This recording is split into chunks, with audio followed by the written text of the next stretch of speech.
బ్రహ్మదేవుని నుంచి వచ్చినటువంటి వాళ్ళల్లో మరీచి యొక్క తనయుడే కశ్యపుడు. కశ్యపుని తనయుడు వివస్వాన్. వివస్వాన్ ఈయన ఆదిత్యుడండి, సూర్యభగవానుడు. వివస్వాన్ అంటే ఈయన. ఇందులో వివస్వాన్ యొక్క తనయుడు వైవస్వతుడు. ఇతను ప్రధానమైన మనువు అని చెప్పాలి. ఈ వైవస్వత మన్వంతరం అంటాం మనం దీన్ని కదా. కనుక ఈ మన్వంతరంలో మనం చెప్పుకునే వైవస్వత మనువు ఎవరు? వివస్వాన్ యొక్క తనయుడు. రామాయణం కూడాను వైవస్వతుని గురించే చెప్తుంది ఇక్కడ. అయితే ఈ వైవస్వతుడనే మనువుకి సంతానముల్లో ఇక్ష్వాకుడొకడు, ఇలా ఒకడు. ఇక్ష్వాకు నుంచి విస్తరించినదంతా సూర్యవంశం, ఇలా నుంచి విస్తరించిందంతా చంద్రవంశం. ఇలా వైశ్వ మనువు యొక్క తనయుడు ఇలా. ఆ ఇలా యొక్క తనయుడు పురూరవుడు. పురూరవుని యొక్క సంతానం ఆయువు. ఆయువు యొక్క సంతానం నహుషుడు. నహుషుని సంతానం యయాతి. యయాతికి 2 భార్యలు, శర్మిష్ఠ, దేవయాని.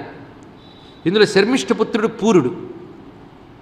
పైగా యదు మొదలైన వాళ్ళు యయాతికి పుత్రులైనా వాళ్ళని శపించాడు, మీ సంతానం రాజ్యార్హత లేదు అని చెప్పేశాడు. అందుకే యదువు కూడా, యదువంశమంతా యయాతి చక్రవర్తి యొక్క పరంపర అయినప్పటికీ కూడా యయాతి యొక్క శాసనాన్ని అనుసరించి ఆ యాదవులు అంటే యదువంశీయులైనటువంటి క్షత్రియులు రాజ్యపాలన చేయలేదు. ఇది తెలుసుకోవాల్సింది. కానీ వాళ్ళ వంశ విస్తారం మాత్రం ఉంది. ఆ వంశానికి చెందినవాడే నారాయణుడు, కృష్ణుడు. కానీ ఇప్పుడు యాదవులు అంటే ఎవరు? యదు అనబడే క్షత్రియ విషయాలు అది గ్రహించవలసింది ఇక్కడ. దానికి చెందినవాడు నారాయణుడు.